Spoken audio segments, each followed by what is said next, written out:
Olá, seja bem-vindo e bem-vinda. Hoje temos mais uma atividade do ciclo de palestras dos cursos de pós-graduação Lato Sensu, da Agência de Educação Digital e à Distância da UFMS. Se você está chegando agora por aqui, sempre na última semana do mês nós vamos receber no canal da GEAD convidados e convidadas muito especiais, grandes pesquisadores e pesquisadoras de cada área, trazendo conteúdo de qualidade e contextualizado com as demandas de atuação profissional de vocês, futuros especialistas. Essas conversas serão mediadas pelos nossos coordenadores de curso, que convidaram pesquisadores especialistas em diversas temáticas relacionadas às áreas de atuação dos cursos, para tornar possível essa ação que vai agregar outras oportunidades de aprendizagem na sua trajetória da pós-graduação.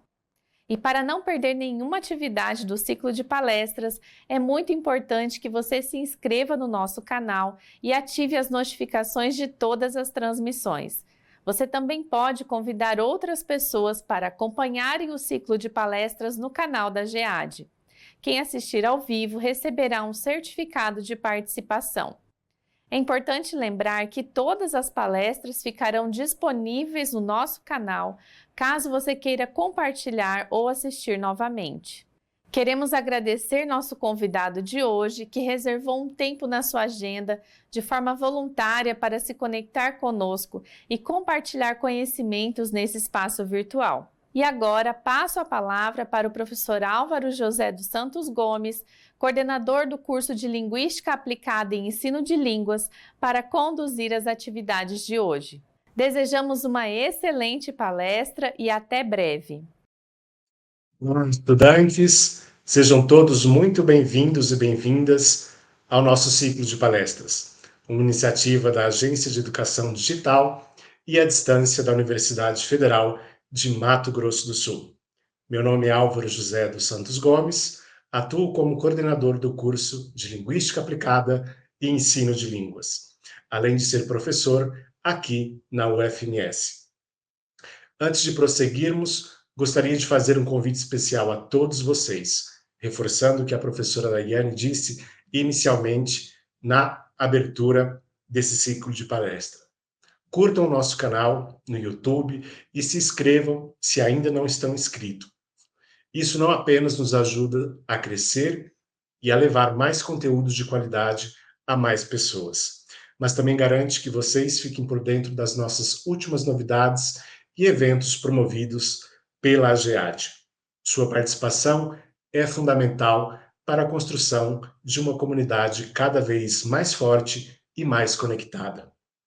Hoje temos o prazer de receber em nossos estúdios da UFMS Digital um convidado ilustre para conduzir a palestra Educação para a Comunicação e para as Mídias, Perspectivas Teórico-Práticas.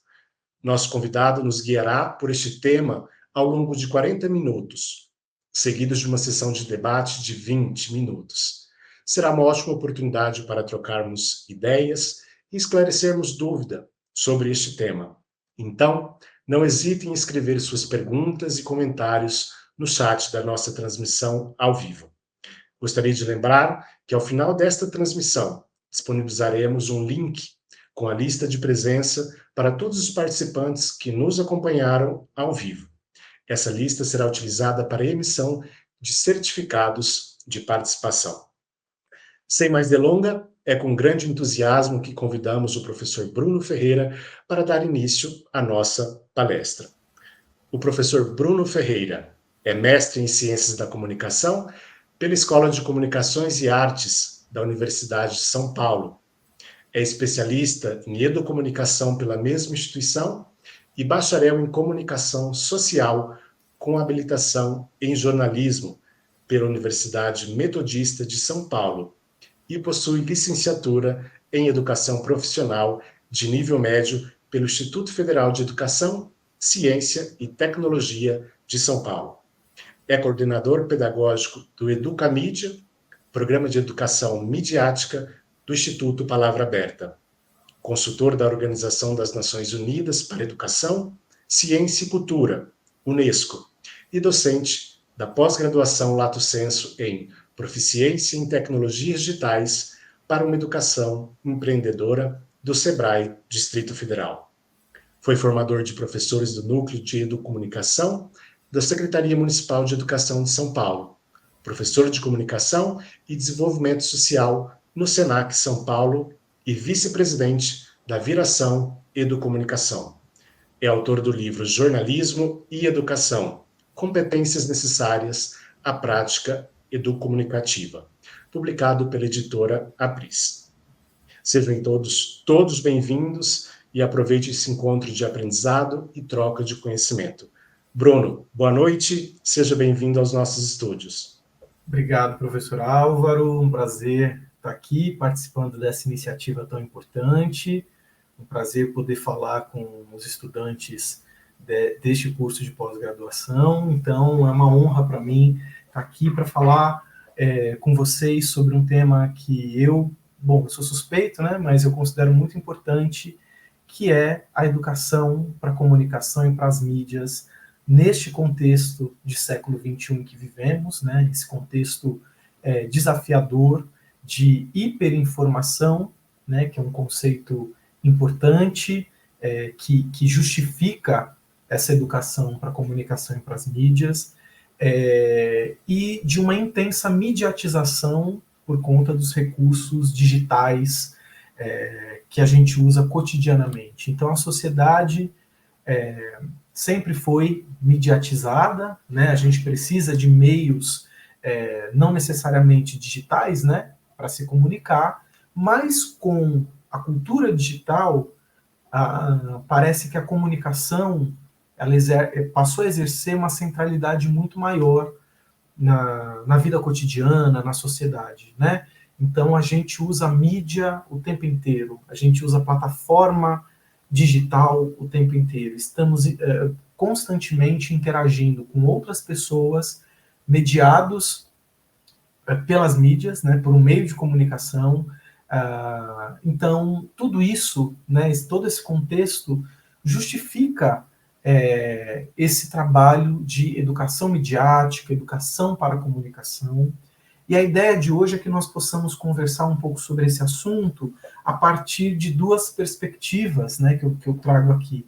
A da alfabetização midiática e informacional, que é a perspectiva de educação para a comunicação e para as mídias da Unesco, e da educomunicação, que é um conceito que dialoga totalmente com a alfabetização midiática e informacional, mas é um conceito que foi ressemantizado pelo Núcleo de Comunicação e Educação da Universidade de São Paulo, e é o conceito, né, a praxis que tem conduzido a algumas práticas de educação para a comunicação e para as mídias em algumas redes de ensino, como é o caso da rede municipal de São Paulo.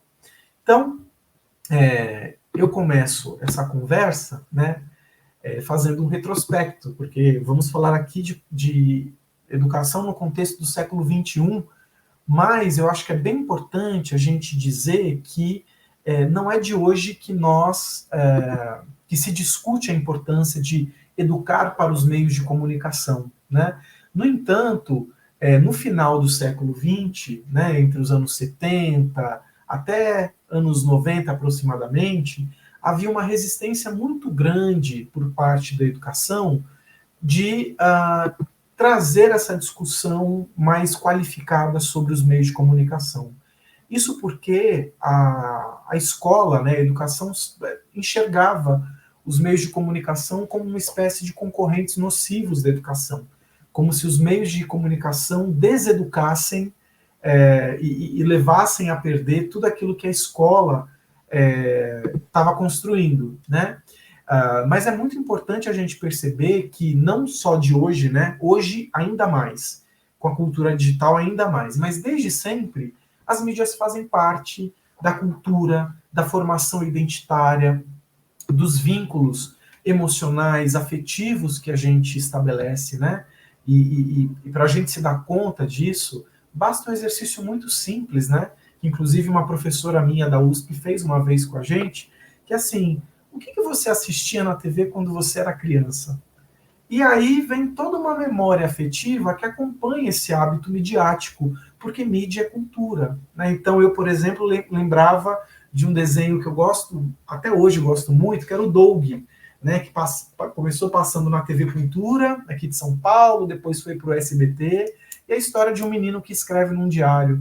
Eu acho que o Doug, né, esse personagem, me estimulou, né, despertou um lado em mim de querer escrever, de querer me comunicar. Tanto é que na época eu pedi para uma tia minha comprar um diário para mim, né? Então as mídias, elas dialogam com as nossas subjetividades, e é preciso entender isso, né? E é preciso menos, né, julgar os hábitos culturais e midiáticos do nosso estudante, e mais abrir espaço, né, até numa perspectiva freiriana, para que o estudante traga o seu repertório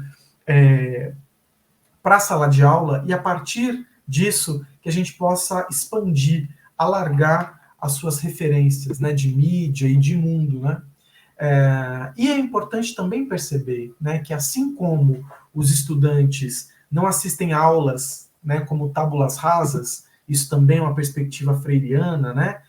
Ou seja, o estudante, ele carrega consigo a sua subjetividade, um repertório que é construído em outras instâncias socializadoras que não só a escola, para a sala de aula, né? E ele vai dialogar, negociar aquele aprendizado com todas as suas referências. A mesma coisa é com relação às mídias, que também são instâncias educadoras, uma vez que as mídias mostram um recorte da realidade, pautam questões, mostram para a gente sobre o que devemos pensar e como pensar. Porque mídia é discurso. Educação também é um processo discursivo, né? A gente e tem posicionamento, né? Não existe comunicação neutra. Então, assim como um aluno, um estudante, assiste uma aula também, mobilizando todo o seu repertório, seus valores, ele também assiste a mídia, assiste aos conteúdos midiáticos nessa mesma perspectiva, negociando seus valores, não aceitando completamente, né? Por isso, eu sou de uma vertente que rejeita um pouco essa ideia de que as mídias influenciam, e claro, gente, tudo, né? Enfim, é uma questão de reflexão, né? O que a gente chama de influência midiática? E claro que a mídia exerce algum tipo de influência, assim como a escola, assim como a família, assim como a religião, mas não existe uma influência total e absoluta, no sentido de que ao sermos expostos a uma mensagem, imediatamente vamos aderir a essa mensagem, né? Nós estamos o tempo inteiro dialogando, negociando e às vezes conflitando com os discursos que chegam para nós, que nos atravessam, né? Então, por tudo isso, é importante também a gente pensar sobre os meios de comunicação.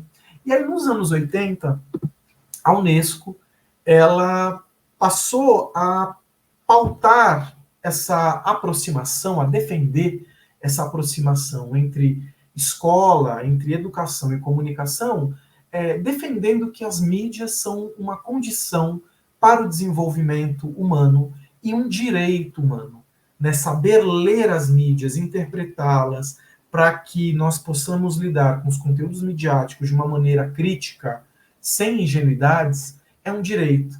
E mais do que isso, hoje, quando a gente fala em século XXI, é um direito nos apropriarmos dos espaços midiáticos também, para que a nossa liberdade de expressão também seja efetivada. E aqui abro um parênteses, né, para dizer que liberdade de expressão não é uma liberdade absoluta, né? Numa sociedade civilizada não existe liberdade plena, no sentido de que toda liberdade envolve responsabilidade.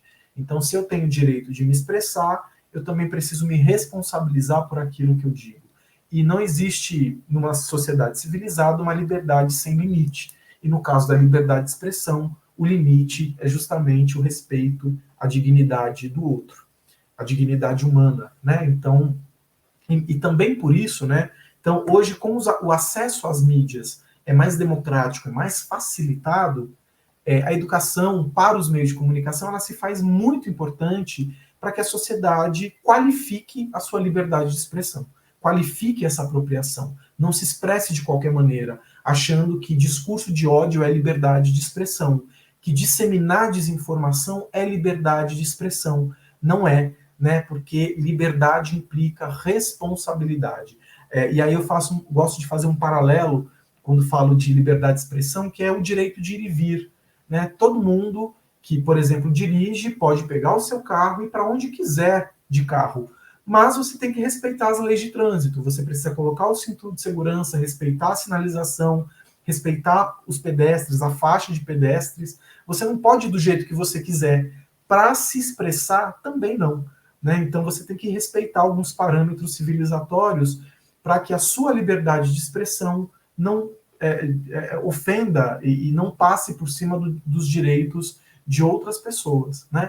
Então, quando a gente fala de exercício da cidadania, né, hoje em dia, a gente está falando também dessa cidadania que é feita por meio das mídias, né, e que a gente precisa se qualificar com relação a isso, né, pensando numa diferença geracional, né? Então, pessoas da minha idade, né, eu tenho quase 40, quando eu era criança, adolescente, a minha relação com as mídias é muito diferente da relação que crianças e jovens têm com as mídias hoje em dia, né? Então, eu sou de uma geração chamada geração TV, né, em que a mídia preponderante, inclusive o grande inimigo da concentração e da educação era a televisão, era a tela da TV, né? Mas, naquela época, as crianças, os jovens se relacionavam com as mídias de uma maneira mais passiva, né, como receptores daquele conteúdo midiático, muito embora essa recepção também seja uma recepção, como eu falei no início, sempre em diálogo com aquele repertório. Não é uma recepção, não somos tábulas rasas também com relação ao conteúdo midiático, né? Hoje em dia, as crianças e jovens não são só receptores, mas elas também são produtoras de conteúdo, elas também são disseminadoras de conteúdo, o que traz a questão da cultura digital e da comunicação novas camadas de complexidade. Saímos da condição de meros receptores, o que já envolve complexidade, mas somos também produtores e somos também difusores de informação. Então, tudo isso demanda de nós, né, novas habilidades. E por isso que a Unesco traz para nós esse conceito, essa perspectiva da alfabetização midiática informacional, que está em sintonia com outras perspectivas do mundo, como a Media Literacy, ou Media Literacy Education, ou Media Education. Elas têm diferentes nuances, mas todas elas defendem essa construção de competências críticas com relação às mídias e à informação, né? E a Unesco tem trabalhado nas últimas décadas para construir currículos que ajudem professores, redes de ensino a formar pessoas, né, para avaliar, usar e criar informação em diferentes âmbitos, né, de maneira crítica. E recentemente a Unesco atualizou seu currículo para um novo currículo de alfabetização midiática e informacional que traz aí uma atualização referente à cultura digital, à inteligência artificial. Infelizmente, ainda não temos a versão em português desse novo currículo, mas que em inglês chama... como é que é? Think critically, click... eu esqueci agora, gente. Clicar... pensar criticamente, clicar sabiamente. Essa seria a tradução para o português. Mas, por enquanto, temos versão em inglês e em espanhol, mas é um currículo interessante, né, para quem lê inglês e espanhol. Eu acho que a gente pode visitar e ver quais são as competências que a Unesco prevê com relação à alfabetização midiática e informacional no contexto digital. Agora, uma coisa que a gente precisa entender, né, sobre as diferentes vertentes dessa inter-relação entre educação e mídias, né? Nós podemos, quando juntamos, né, unimos educação e mídias, nós podemos trabalhar em três perspectivas, né? A educação com as mídias, ou seja, trazer a mídia para a sala de aula. Mas quando eu educo com mídias, eu não necessariamente estou refletindo sobre a mídia. Então, eu posso trazer a mídia para a minha sala de aula para exibir um documentário que atenda a um objetivo curricular da minha disciplina. Então, se eu trabalho, por exemplo, em biologia, né, trabalho com anfíbios, eu posso trazer um documentário sobre anfíbios. Se eu trabalho com língua portuguesa, literatura, eu posso trazer um documentário ou adaptação de um filme, ou melhor, adaptação de um livro para um filme, de uma obra literária, para que os alunos possam conhecer a obra, a história, o enredo, né? Isso é educar com mídias. Mas se eu não faço o meu estudante, se eu não proponho nessa prática pedagógica uma reflexão sobre a mídia, sobre a informação, sobre as escolhas do autor, ou se eu não proponho, por exemplo, em língua portuguesa, uma comparação entre o filme e a obra literária, e as diferentes escolhas, né, o que transforma esse enredo, aí a gente está fazendo educação midiática, porque os alunos eles estão pensando na mensagem, né, e é isso que a gente propõe quando a gente fala em educação midiática. Mas eu posso educar com mídias sem estar promovendo competências midiáticas e informacionais. Eu trago a mídia como um apoio, como um recurso, né? Mas não levando o estudante a desenvolver competências críticas com relação a isso. Eu posso educar para as mídias, aí sim, eu estou fazendo educação midiática, né? Que é ensinar o estudante a decodificar as mensagens de mídia, avaliar sua confiabilidade, produzir mídias com responsabilidade, portanto, refletindo sobre a sua condição de autor. E educar a partir das mídias. Aí a gente está falando sobre o estímulo, né, sobre apropriar-se dos meios de comunicação para que os estudantes possam sistematizar aprendizagens, produzir, exercer a autoria crítica, reflexiva no contexto das práticas educativas. E quando a gente fala, aí sim, né, em educação midiática, a gente está falando em desenvolver competências midiáticas e informacionais que consistem basicamente em 3 perspectivas, né?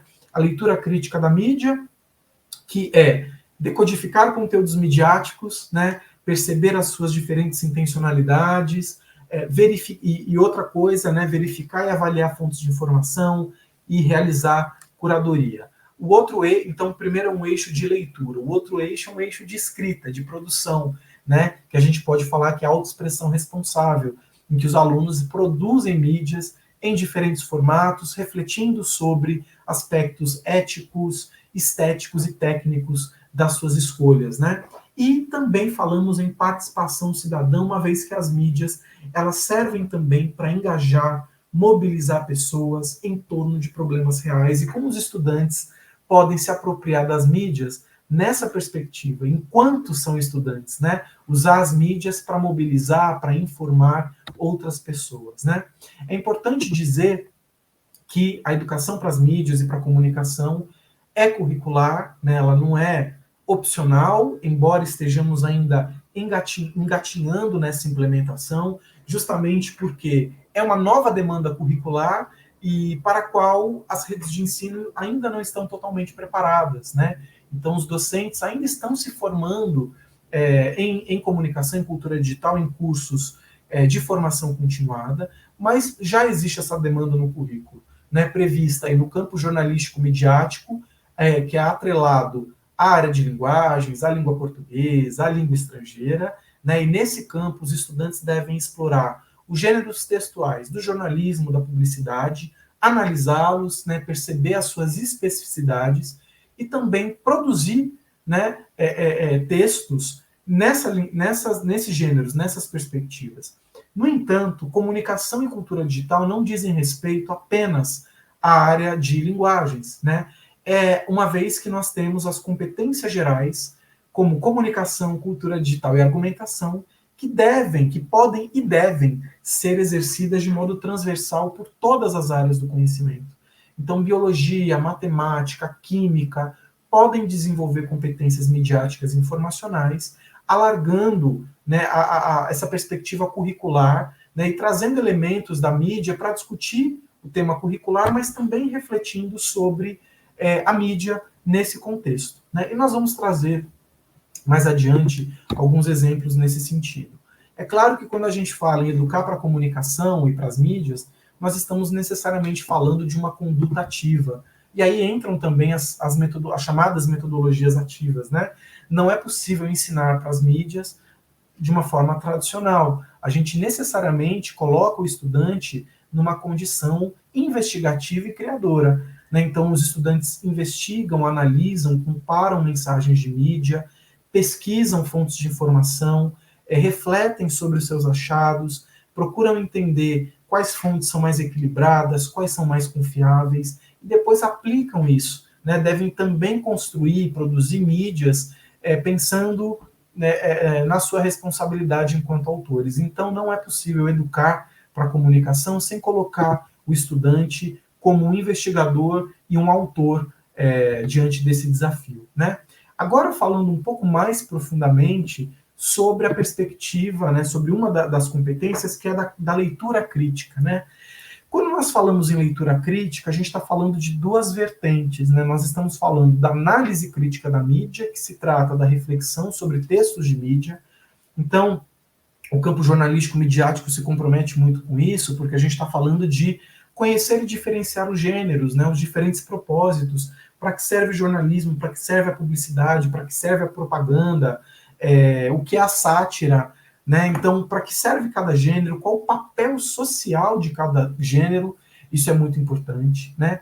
E a análise crítica da mídia leva a gente a refletir sobre a autoria, sobre a audiência, sobre o contexto em que uma mensagem foi produzida, sobre as técnicas empregadas e como isso afeta a recepção de uma mensagem midiática, né? Então, esse é um eixo da leitura crítica. O outro eixo é do letramento informacional, que diz respeito à identificação da informação, à verificação e à escolha consciente da informação. Então, o letramento informacional diz respeito à busca e seleção de informações, né? E muitas vezes, e eu gosto de falar isso, né? Nós presumimos que os nossos estudantes sabem pesquisar. A gente dá uma tarefa de pesquisa. Pessoal, dia tal, dia 27 de junho, entreguem uma pesquisa sobre cultura digital. E aí o aluno faz a pesquisa na Wikipedia, que no meu tempo de estudante de ensino médio era um problema, né? Os professores ficavam de cabelo em pé, porque você copia, cola, não lê, entrega, e hoje o problema é a inteligência artificial, né? Então, assim, as tecnologias mudam, avançam, mas os problemas continuam os mesmos. O aluno, ele só vê TV. O aluno, ele só pega coisa pronta na Wikipedia. O aluno só usa inteligência artificial. O aluno não sai do celular. E os nossos métodos? Quando a gente vai rever? Né? Então, a grande questão é essa, né? É pedir uma pesquisa, pedir para o aluno entregar pronto.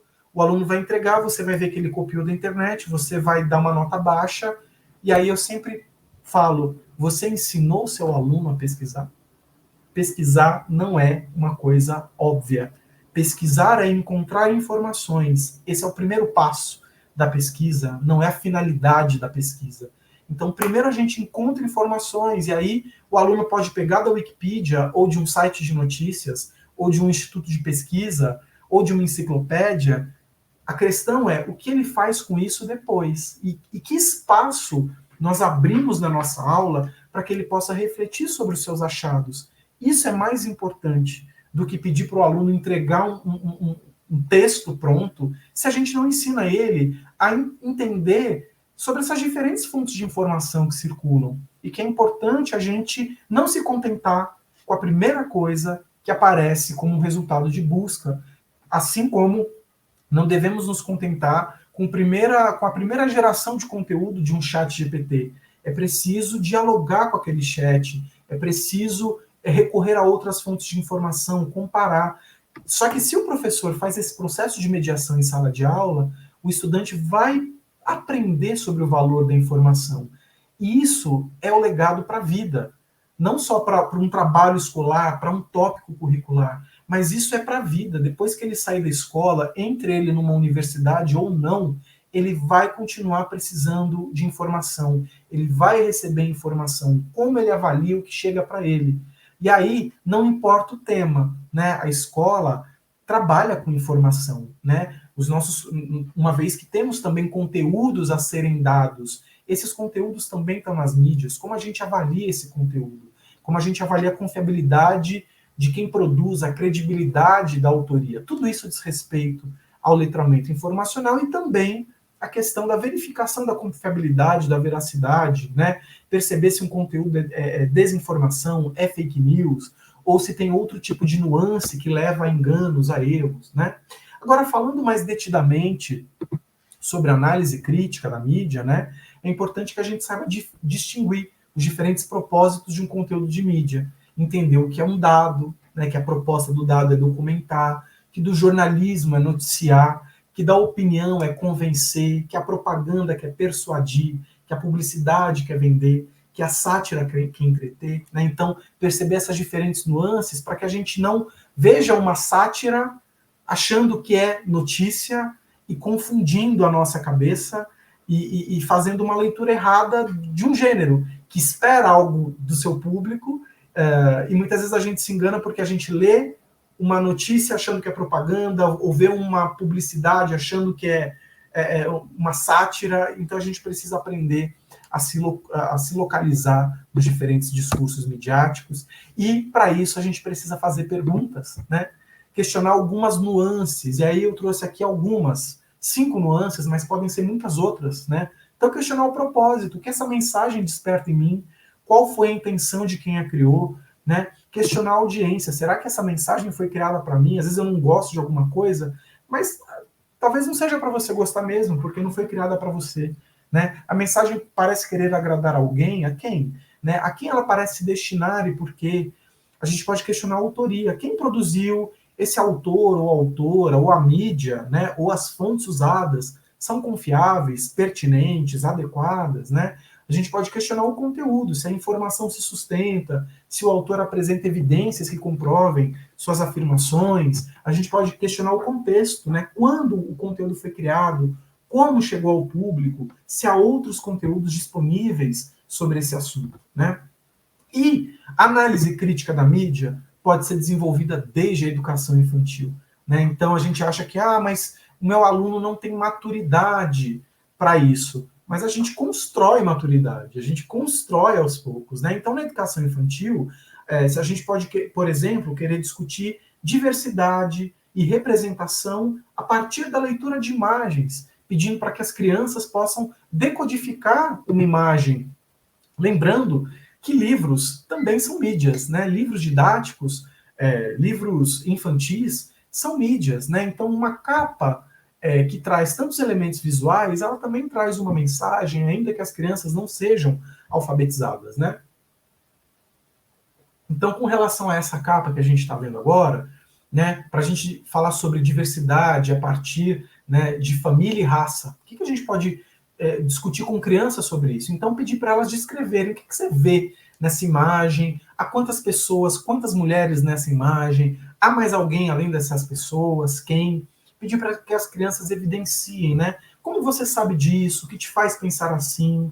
E a partir disso, né, as crianças vão descrevendo o que vem, pedir para que elas tirem conclusões. Isso é uma família? Numa família pode haver pessoas com cores diferentes? Pode haver uma família com 2 mães, né? A gente também pode, por exemplo, comparar narrativas, e aqui apenas as capas, né, porque elas trazem consigo uma narrativa sobre o mesmo tema. Então, essas 2 capas falam, né, ambas falam sobre famílias. Vamos compará-las. Essas famílias são as mesmas? Como é a família da primeira capa? Como é a família da segunda? Né? Em que elas se parecem? Ambas têm criança. Em que elas são diferentes? Uma família tem 2 mães, na outra família só tem um pai, né? E pedir para que as crianças possam evidenciar, trazer, né? Deixar muito claro a sua interpretação. E, por fim, ajudar as crianças a tirar novas conclusões. Famílias podem ser diferentes umas das outras, né?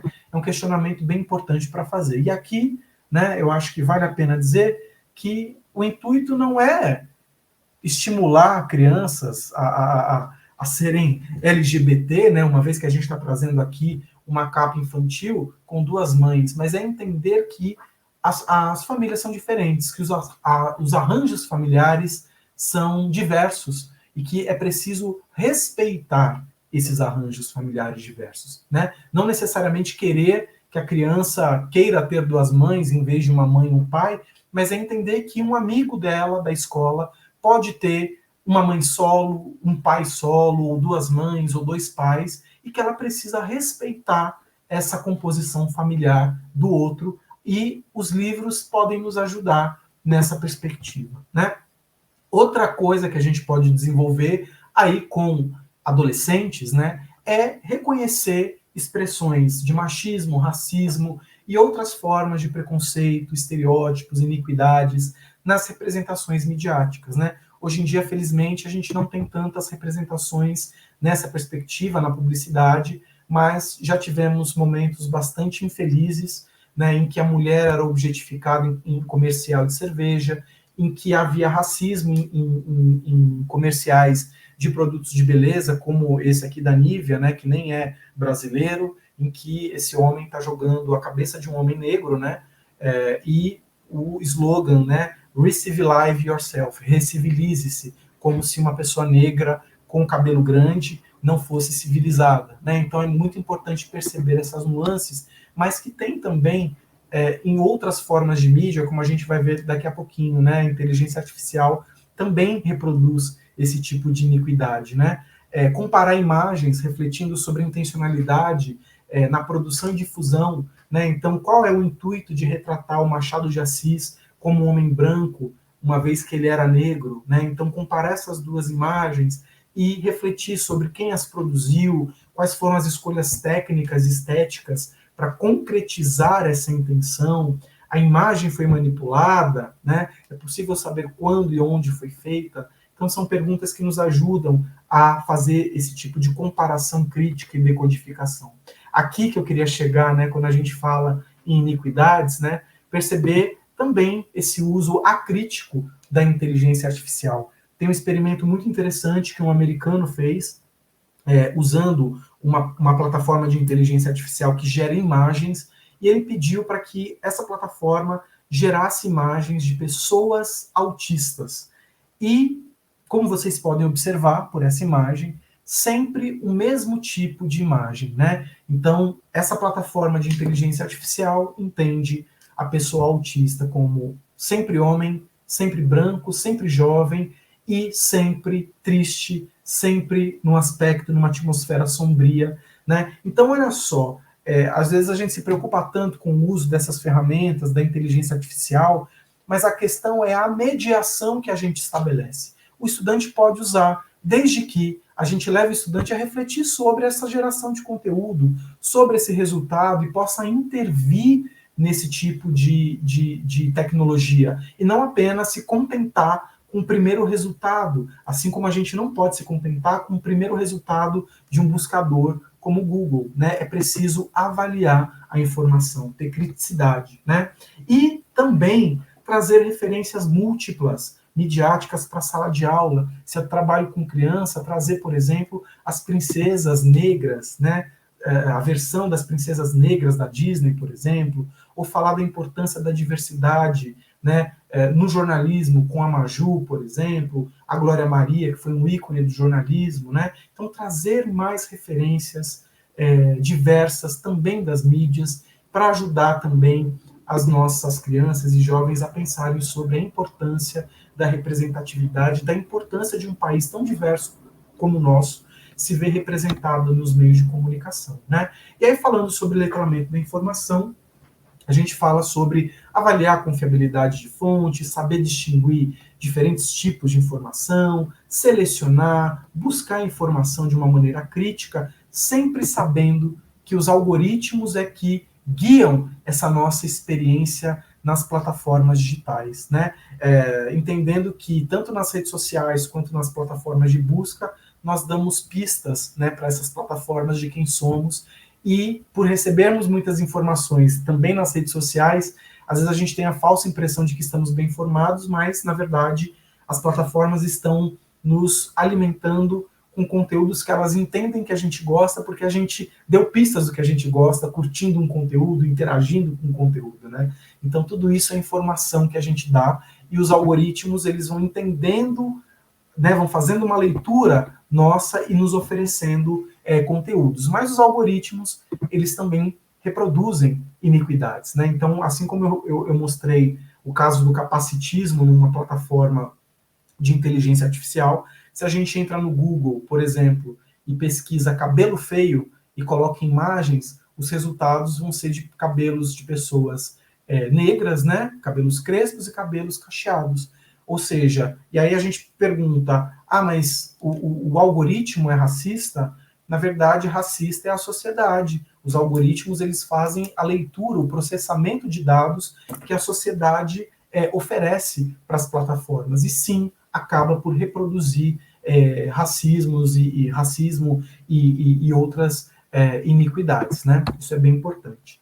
E aí, também tem a questão da desinformação e das fake news, né, que é outro tópico importantíssimo que a gente precisa aprender a lidar, entendendo que desinformação é um conteúdo, é um tipo de conteúdo muito amplo. Por que é desinformação? Porque ele pode ser falso, manipulado, descontextualizado, e as fake news são um tipo muito específico de desinformação, né? E aí tem uma autora que eu gosto muito, que é a Claire Wardle, que ela traz aí 7 categorias de desinformação, né?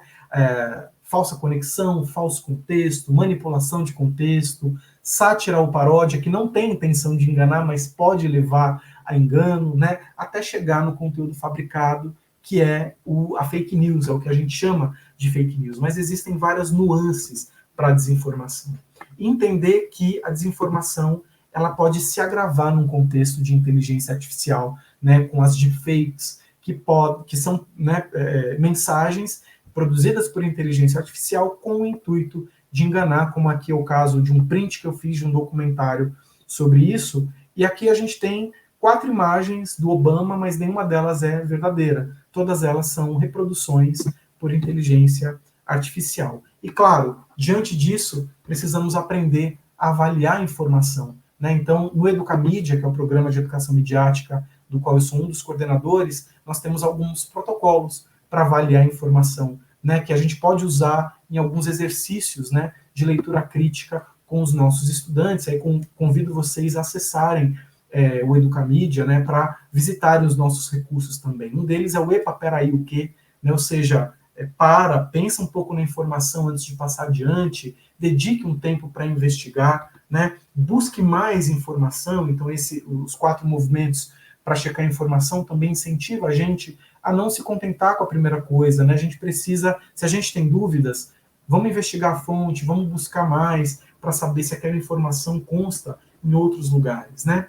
E por fim, para a gente falar um pouco mais sobre autoexpressão e participação, né? Ou seja, como é importante a gente ser letrado midiaticamente para exercer bem a nossa autoexpressão, para a gente entender que a informação ela precisa ser tratada muito bem, e para que a gente tome a nossa palavra, a gente precisa tomar alguns cuidados para não repassar nenhuma informação falsa ou duvidosa, né? E aí tem um autor que eu gosto muito, que é o professor Carlos Eduardo Valderrama, um colombiano, que ele faz esse estudo sobre comunicação e educação, e ele diz que a escola ela contribui para formar o cidadão pela comunicação quando ela incentiva a apropriação crítica das TIC, né, das tecnologias, quando a escola ajuda os estudantes a reconhecer e significar contextos, saindo um pouco da abstração conceitual e localizando aquela problemática que o livro didático está tratando na comunidade, na escola, né? Quando estimula trabalhos em grupo, em rede,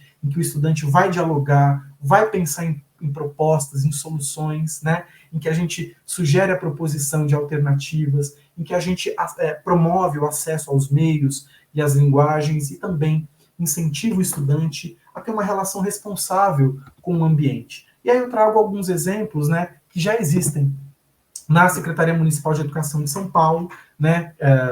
A gente trabalha com os ODS, né, os Objetivos de Desenvolvimento Sustentável das Nações Unidas, compõe o currículo escolar, e essa turma de alunos, uma vez viu os ODS pintados lá na parede da escola, e não sabiam do que se tratavam, e aí foram estimulados pelos seus professores a investigarem mais sobre isso, e isso resultou numa autoexpressão desses estudantes por meio de uma série de podcasts que eles prepararam para expressar as suas descobertas sobre os ODS, né?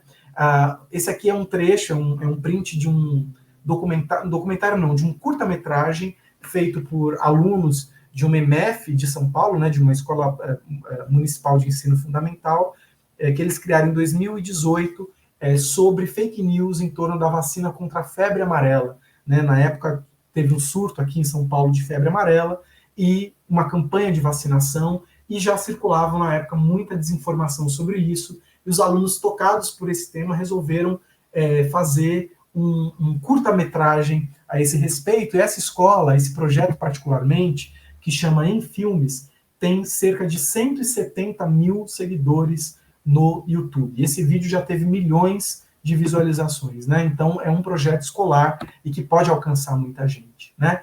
E tudo isso, gente, vem muito na esteira do que o Freinet, lá, né, há 100 anos atrás, já desenvolvia no sul da França, né? O Célestin Freinet, um educador francês, que, com a chegada de uma impressora na sua escola, ele propôs que os estudantes pudessem criar jornal escolar.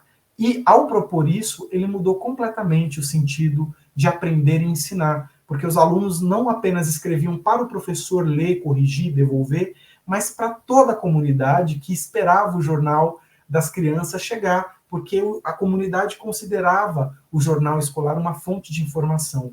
Hoje, com as mídias e tecnologias digitais, a gente pode criar esse mesmo sentido, em que os estudantes se sentem pertencentes e atores e sujeitos, de fato, de suas comunidades, e eles não precisam se tornar adultos para serem sujeitos, né? Eles são sujeitos, participam da sociedade, da comunidade, na condição de estudantes, né?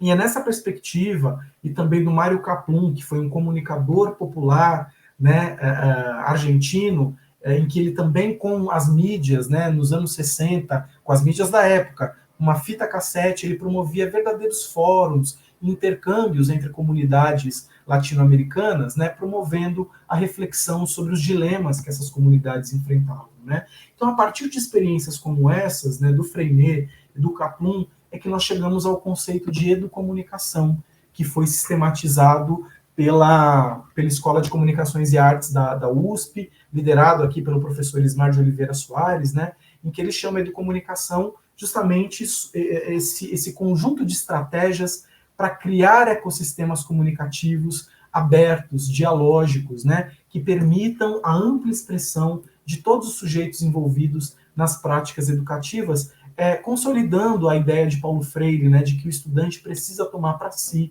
a própria palavra e não apenas receber conhecimentos prontos, né, em sala de aula. E essa perspectiva do ecossistema comunicativo é interessante, porque a gente tem duas perspectivas para esse termo. Uma é do Jesus Martim Barbeiro, né, já falecido intelectual, que diz que ecossistema comunicativo é a sociedade midiática na qual nós estamos inseridos, né, o tempo inteiro permeados pelas mídias, pela cultura digital, só que o Ismar Soares, dentro da educomunicação, ele diz que o ecossistema comunicativo ele deve ser intencionalmente criado, né, para tornar os espaços mais dialógicos, mais abertos, mais horizontais, né? Temos experiências de educomunicação na rede municipal de São Paulo, históricas, né, do programa Educom Rádio, do Imprensa Jovem, que é de onde eu trouxe esses dois últimos exemplos, né? Eu não vou me estender mais, porque eu acho que já chegamos aqui num horário aqui para a gente abrir para perguntas, né? Mas aqui é sempre importante relembrar que quando a gente propõe um exercício de autoria na escola, na sala de aula, a gente sempre passa por pelo menos 3 passos, né? Investigar, que tem a ver com letramento informacional, que a gente falou aqui, depois criar esboços, né? Antes de sair produzindo, de pegar a câmera, a gente precisa refletir sobre o que a gente vai fazer, sobre a nossa intencionalidade, sobre as nossas responsabilidades. E aí sim, o último passo é executar o que foi planejado, né? E pensar que as mídias na escola, elas podem ajudar as crianças a se colocarem como sujeitos na escola, né? Então elas podem ajudar a resolver problemas, como aqui, né? Crianças, estudantes do Imprensa Jovem ensinando a combater fake news, né? Tomando para si esse conhecimento e reinterpretando, expressando isso a partir da sua própria linguagem. Então isso aqui fez parte de uma campanha contra fake news que os alunos fizeram no contexto da pandemia, né, em 2020. Tem uma experiência que eu gosto muito de um jornal hoje profissional chamado Voz das Comunidades, do Rio de Janeiro, que foi criado em 2005, quando seu fundador, o René Silva, tinha apenas 11 anos, inspirado pelo jornal escolar, porque ele percebia que o jornal escolar promovia mudanças na escola, denunciavam a quadra que estava quebrada, consertava depois de publicar. E ele achou que ele podia mudar a comunidade dele a partir de um jornal. E hoje o Voz das Comunidades é uma grande referência mundial de comunicação comunitária, né? Também em São Paulo, uma professora resolveu enfrentar o bullying a partir de uma campanha que ela criou embalagens e fez com que os alunos também produzissem versões do Citocol, né? Vamos nos tocar com relação à questão do bullying. Isso porque ela partiu de uma demanda real, casos de bullying que ela presenciava entre as suas turmas, né? E criança, gente, de um centro de educação infantil, né, que ao perceber que os seus coleguinhas de 4, 5 anos não haviam tomado vacina contra a Covid, conversaram com seus professores e criaram um telejornal como forma de sensibilizar os pais, os familiares, a não cair em fake news sobre vacina que circulam no WhatsApp. Ou seja, as crianças deixando a sua contribuição para que a sociedade possa tomar mais consciência sobre os seus problemas, né? E para finalizar, eu trago aqui alguns impactos da educação para as mídias e para a comunicação, né? A primeira transformação é a equidade no acesso à informação. É entender, por meio da educação midiática, que a tecnologia é linguagem, que a internet é território, que é um território que deve ser mapeado para a gente saber onde tem conteúdo confiável, onde é seguro ir, onde não é, mas também é um território a ser ocupado por nós. E como queremos ocupar esse território? Com ética, com responsabilidade, né? A educação midiática promove a justiça social, uma vez que ajuda a reconhecer e combater iniquidades sistêmicas na representação, na participação, como vimos, né? Reconhecer machismo, capacitismo nas mensagens midiáticas e combater isso. Ajuda a transformar a prática pedagógica, que da simples exposição ajuda a construção autônoma de saber, né? do saber. E, por fim, dá sentido à questão da inclusão digital, né? Ajudando os estudantes a entenderem o que é informação, a como construir conhecimento a partir da informação, né? Então, é basicamente isso. Eu peço desculpas aí por ter me estendido um pouco, mas agora a gente tem uns minutinhos e a gente pode conversar um pouco mais. Bruno, primeiramente, agradecer por disponibilizar esse tempo para nós, um assunto de grande relevância, e no momento que você iniciou, você trouxe também para mim uma memória afetiva, né, com o desenho do Doug Funny, a Paty Maionese. É muito interessante como essa discussão ela permeia o nosso cotidiano, né? Muitos de nós que recebemos ou somos bombardeados por informações falsas, truncadas, e como essa alfabetização ou letramento midiático ele é fundamental. Como o nosso tempo ele é um pouco exíguo, nós vamos então encaminhar algumas perguntas que foram selecionadas no nosso chat. A primeira é do Jorge Roça, e ele diz: boa noite, professor Bruno. Com tantas mudanças rápidas nas tecnologias e na informação, como podemos ajudar as pessoas a navegar pelo mundo digital de maneira crítica e responsável, sem se perderem? Eu acho que a ideia desse conteúdo todo, né, que eu trouxe é justamente pensar sobre isso, né? Justamente entender que nós vivemos numa sociedade de hiperinformação, que tem muita coisa circulando. E a gente precisa ensinar os estudantes a reconhecer o que vale a pena e o que não vale, né? Então, assim, primeiro é admitir, estamos numa sociedade com excesso de informação. E aí a gente precisa abrir espaços na nossa aula para que os estudantes possam comparar as informações, possam refletir sobre a sua confiabilidade, né? Então, abrir espaço não só para o aluno pesquisar e entregar uma pesquisa pronta, mas é abrir espaço para que ele reflita sobre o que ele encontra. Só assim a gente vai conseguir realmente dar conta dessa demanda de entender que nem tudo que a gente vê merece a nossa atenção. Perfeito. Na sequência, e talvez um desdobramento dessa pergunta inicial, o Julian Garcia pergunta especificamente sobre o excesso de informação, que acaba, de fato, sendo um aspecto de algum malefício para os alunos. Como trabalhar nas escolas esse aluno que possui muita informação?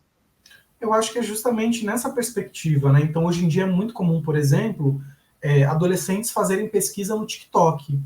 Isso é um problema? Não necessariamente, mas pode ser. Se a única fonte de informação do aluno para pesquisas escolares é o TikTok, isso é um grande problema, porque ele pode estar diante de uma informação sem pé nem cabeça, uma informação que não é confiável. Então a gente primeiro precisa entender onde o aluno consome informação. Ah, o aluno tem muita informação. Isso não é necessariamente ruim, né? A questão é que a gente precisa ensinar o aluno a perceber as nuances que envolvem a informação. O que você encontrou no TikTok? Legal. Agora vamos comparar o que você encontrou no TikTok com uma fonte especializada para ver se dizem a mesma coisa, como falam, né? Claro, o TikTok é muito mais divertido, mas também é muito mais raso, é menos profundo. Então, a gente precisa levar o estudante a perceber essa nuance. Como a gente faz isso? Levando informação para a sala de aula, mas com esse intuito de entender as diferentes perspectivas a partir das quais as mensagens são criadas, né? Perfeito. Bruno, pensando no currículo, especificamente, que você tratou na apresentação, quais seriam os conteúdos abordados, por exemplo, num currículo que tenha como foco a alfabetização midiática? Porque você falou das habilidades e das competências, e quais seriam os conteúdos desse componente curricular? Olha, os conteúdos são inúmeros, né? São muito diversos. Então, quando a gente fala em leitura crítica da mídia, nós estamos falando dos gêneros midiáticos, do propósito de cada um, do papel social de cada um desses gêneros midiáticos. Nós estamos falando né, a diferença entre eles. Quando a gente fala em letramento informacional, a gente está falando de busca e seleção de informação, de curadoria de informação, o que é uma fonte confiável, quais são os tipos de fontes de informação, o que é credibilidade da informação, o que é uma fonte de informação com autoridade. Então, tem alguns conceitos que permeiam, né? Quando a gente fala em autoexpressão, estamos falando de técnica de produção de mídia, mas também estamos falando sobre o processo de construção de uma mensagem midiática, né, da exploração, a prototipação, a execução, né, entender o que integra cada uma dessas partes do processo de produção midiática, né, e também da nossa intenção como autores. Então, tudo isso também são conteúdos a serem trabalhados nesse contexto. Perfeito. Uma pergunta da Jennifer, e aí eu vou contextualizar ela também, em relação à falta de formação nas diretrizes curriculares nas licenciaturas. A educação midiática no currículo, na educação básica, a gente vê que ele é bastante limitado, né? No sentido de uma abordagem para alfabetização de letramento. Você, como pesquisador, como você tem visto a inserção desse componente no currículo das licenciaturas, dos cursos de formação de professor? Ainda muito deficitário, né? Preciso ampliar a oferta, a reflexão sobre isso. O que já existe, em alguma medida, nos cursos de licenciatura, é pensar muito na tecnologia, mas enquanto um recurso, e também no âmbito do letramento digital, ou seja, precisamos nos apropriar dos recursos digitais, usá-los criticamente, mas não necessariamente no sentido de pensar nas mídias e como as mídias e as mensagens midiáticas nos afetam e como a gente se relaciona com elas, né? Então é preciso alargar um pouco esse entendimento do letramento digital para contemplar também o letramento midiático e informacional que ocorre por meio digital. Isso a gente ainda vê muito pouco, eu vejo mais na formação continuada, e nós defendemos muito isso, que isso passe a compor os currículos das licenciaturas, ainda que dentro desses componentes que discutem a tecnologia e a cultura digital, né? Mas alargando um pouco para essa questão da relação que nós estabelecemos com as mídias e informação no contexto digital. Perfeito. Em relação à sua experiência como formação de professores, né, que eu destaquei no currículo, e alguns comentários no chat, que não necessariamente uma pergunta, falava sobre a resistência da escola ou dos professores em levar a cabo um projeto ou alfabetização midiática. Você, nessa experiência que você teve, você percebeu alguma resistência ou é um tema que é bastante acolhido pelos professores que estão aí nas escolas? Olha, eu não sei, é claro, pode haver profissionais ainda resistentes a esse tema, mas o que eu tenho observado é que todo mundo reconhece a urgência e a importância dessa abordagem, né? É fundamental, não dá para a gente ignorar a centralidade das mídias e da informação hoje em dia. O que existe é realmente essa lacuna na formação, essa insegurança em abordar esses temas, o que é muito legítimo, né, por parte do professor, e a gente precisa realmente estabelecer processos formativos mais efetivos para que os professores possam, primeiro eles, se letrarem midiaticamente e no âmbito informacional, porque esse letramento ele é necessário não só para quem está na escola, para os estudantes, mas para toda a sociedade. E a partir do momento que o docente se sente também devidamente educado midiaticamente, informacionalmente, ele consegue desenvolver habilidades, consegue desenvolver estratégias pedagógicas nesse sentido. Né? Então, o que eu vejo é interesse, mas também sobrecarga, né? Porque, querendo ou não, isso é mais uma demanda para o docente, que precisa, então, saber, né? Construir um novo saber para dar conta dessa demanda. Né? Não é tão simples, mas eu não percebo tanta resistência, eu percebo mais curiosidade e dificuldade para implementar, porque efetivamente não é tão simples, né? Bruno, nós da UFMS, da AGEAD, do curso de especialização em Linguística Aplicada e Ensino de Línguas, te agradecemos imensamente pela palestra, aula.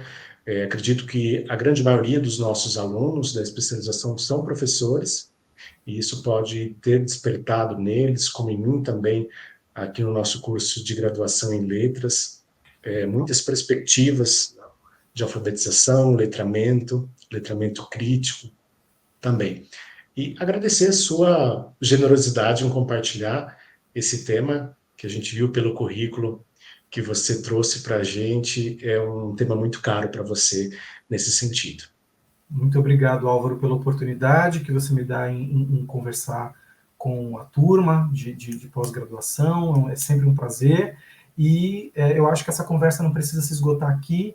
Então, se o pessoal puder colocar novamente a tela, tem os meus contatos. Então, quem quiser pode me escrever, pode me seguir aí no Instagram. Eu respondo, a gente pode continuar dialogando sobre referências, outros materiais. Então, sintam-se à vontade para me procurar, caso se interessem por esse tema, para a gente continuar essa conversa. E eu agradeço muito as perguntas, a troca. Para mim também foi muito importante estar aqui com vocês nessa noite.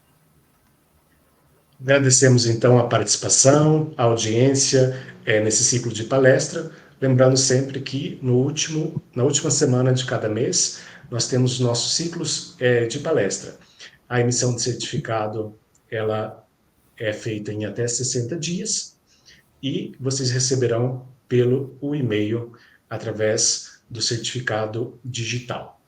Para nós, do curso de especialização em Linguística Aplicada, foi uma honra tê-los aqui conosco, juntamente com o professor Bruno e o Gustavo, que nos acompanhou nessa transmissão. É isso, boa noite a todos e até breve.